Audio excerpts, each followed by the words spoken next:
Ова е Флеш Интернешнл, ги гледате на актуелните информации од светот. Африканскиот национален конгрес на председателот Џејкоб Зума води на вчера одржаните парламентарни избори во Јужна Африка, со освоени приближно 56% од гласовите.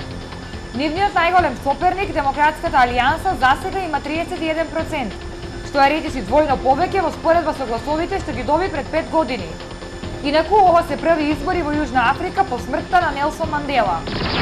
Економската криза и високите даноци на имот ја урнаа цената на недвижности во Грција на ниво како во 80-тите години на минатиот век, наведува атинскиот весник Етнос.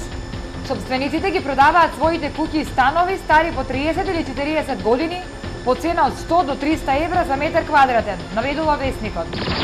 Граничните патроли на Костарика запленија рибарски брод што доаѓал од Јужна Америка, во кој биле пронајдени 1,9 тони кокаин.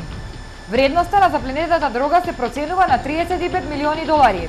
Бродот е задржан на 61 километар од брегот на Костарика со помош на авион на Американската гранична патрола. Во операцијата се уапсени тројцата членови на екипажот на бродот. Саудиска Арабија идентификуваше уште 18 нови случаи на блискоисточниот респираторен синдром МЕРС, со што вкупниот број на заразени се искачи на 449.